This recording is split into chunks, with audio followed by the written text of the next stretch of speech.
ये मैं x riding captain हूँ, अलीगढ़ मुस्लिम यूनिवर्सिटी का छात्र हूँ जी। किस मामले को लेकर प्रोटेस्ट किया गया है यार? हम राइडिंग का जो फील्ड है जिस पे नगर निगम ने इलीगल तरीके से कब्जा लिया है उसको लेकर हम यहाँ पर आए।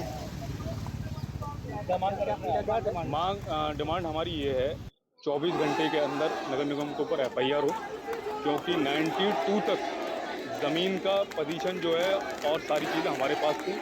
उसके बाद जो है लेखपाल ने उसको ज़मीन में से निकाला गया है, जिसका नोटिफिकेशन अलीगढ़ मुस्लिम यूनिवर्सिटी को नहीं भेजा गया है।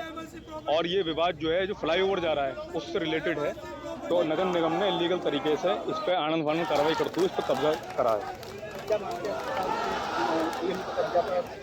AMU का कब्जा नहीं है, AMU की प्रॉपर्टी है, कब्जा नगर निगम ने करा है।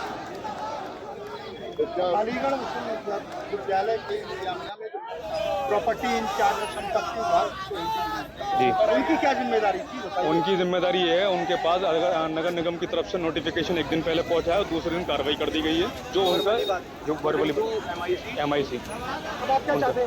हम ये चाहते हैं नगर निगम के ऊपर इंतजामिया 24 घंटे के अंदर FIR करे। नहीं करती है तो क्या करेंगे? नहीं करेगी तो हम आंदोलन करेंगे। MIC मुर्दाबाद के नारे जिन बच्चों ने लगाए हैं वो इस वजह से लगाए हैं कि उन्होंने बखूबी अपने काम को सही तरीके से नहीं निभाया, और ना इसमें ट्रांसपेरेंसी कोई बढ़ती गई है, ना स्टूडेंट तक ये बात पहुंचाई गई है कि एक्चुअल स्टेटस जमीन का है क्या। तो क्या लग रहा है एक्चुअल स्टेटस है क्या? स्टेटस तो ये है कि अभी हम क्या कहते हैं एडमिनिस्ट्रेशन के साथ मीटिंग करेंगे सीनियर स्टूडेंट हमारे, उसके बाद स्टेटस निकल कर आएगा वहाँ एक्चुअल है क्या। तो क्या मानते हैं जिस तरह से AMU ये कोई जिम्मेदारी नहीं थी, अपनी जमीन को रखना जिम्मेदारी थी, आपको बताया ना, तहसील से इसमें नोटिफिकेशन अलीगढ़ मुस्लिम यूनिवर्सिटी के पास नहीं आया। गलती जो उसमें तहसील की है, AMU इंतजामिया को 2 दिन पहले नोटिफिकेशन भेजा, दूसरे दिन जमीन पे इलीगल कब्जा कर लिया गया नगर निगम ने। इसके लिए हम 24 घंटे के अंदर नगर निगम को ऊपर FIR चाहते हैं। छात्रों के द्वारा मेमोरेंडम दिया गया है, क्या डिमांड है और किस तरह से इनके द्वारा मार्च निकाला गया? देखिए, एक जो सडन डेवलपमेंट हुआ है यूनिवर्सिटी की प्रॉपर्टी को लेके, जो नगर निगम ने यूनिवर्सिटी की 2 प्रॉपर्टीज पे अपना क्लेम किया है और अपना उन्होंने बोर्ड लगा दिया है। ये all of a sudden 80 years के बाद उनका भी यही मानना है, और जो हमारी इंफॉर्मेशन है कि 80 साल से यूनिवर्सिटी के पोजीशन में है। अब ये क्या लीगैलिटी है इसकी, डॉक्यूमेंटेशंस का क्या इशू है, ये नगर निगम और MIC प्रॉपर्टी हमारे बताएंगे।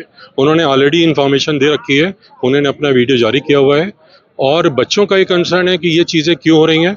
उन्होंने एक मेमोरेंडम DM साहब को दिया है, और जो यूनिवर्सिटी जो भी लीगल कार्रवाई होगी अपनी यूनिवर्सिटी को अपनी ज़मीनों को प्रोटेक्ट करने के लिए, वो अपनी वचनबद्ध है, कटिबद्ध है कि इसको करना है, प्रोटेक्ट करेगी यूनिवर्सिटी जैसे भी। यदि साहब, जिस तरह से नगर निगम का एक दावा और आया है, अभी तो यूनिवर्सिटी ने 80 साल उस जमीन को जो प्रयोग किया है उससे क्षतिपूर्ति की रिकवरी करेंगे, जिन नगर आयुक्त का दावा है उनके द्वारा कहा गया कि हम लीगल तरीके से उनसे पैसे की वसूली करेंगे क्योंकि उन्होंने हमारी प्रॉपर्टी को यूज किया है। इस पर क्या कहेंगे? देखिए, ऐसा है ना कि अभी तक जो नगर निगम ने तो अब लगाया है, ठीक है, और ये ट्रांजैक्शन या जो लिटिगेशन अगर माने उसको, तो वो पहले से ही चीज़ें यूनिवर्सिटी के पास है, यूनिवर्सिटी के कंट्रोल में थी ये property, but all of a sudden नगर निगम ने इस पर बोर्ड लगाया है। तो उनका जो कहना है वो लीगल तरीके से कहें, यूनिवर्सिटी अपना लीगल तरीके से को डिफेंड करेगी।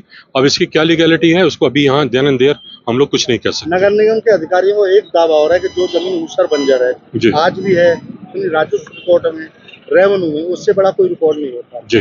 सरकार में जाके लड़ेंगे, कोर्ट में लड़ेंगे, आप भी कहेंगे तो कहेंगे अपना नामांतरण आपको कराना चाहिए जो बार आपने एक बार। अब वो क्या कमियां रही हैं, मैं समझ रहा हूँ आपकी बात। तो उसका नामांतरण क्यों नहीं हुआ, ऊसर बंजर से क्यों नहीं कटी, इसकी जिम्मेदारी किसकी थी? यूनिवर्सिटी ने, देखिए, कौन लोग जिम्मेदारान बैठे थे उस कुर्सी पे जो 80 साल तक? जहाँ तक मैं समझता हूँ कि हमारे यहाँ पे ज़मीनों का रखरखाव बहुत कायदे से होता है, बहुत अच्छा मेंटेनेंस है चीज़ों का, रिकॉर्ड्स का, क्योंकि ज़मीनों में क्या टेक्निकलिटी है, रूल्स क्या बदले टाइम के साथ साथ, और क्या क्या चेंजेस आए रूल में, ये अभी कहना मेरे लिए पॉसिबल नहीं है। बट मैं जहाँ तक मैं जानता हूँ यूनिवर्सिटी ने हमेशा डिफेंड की यूनिवर्सिटी प्रॉपर्टीज़, और हम आगे भी यूनिवर्सिटी की प्रॉपर्टी को डिफेंड करेंगे लीगल तरीके से, जो भी एक ड्यू कोर्स ऑफ लॉ है उसके तहत। जी।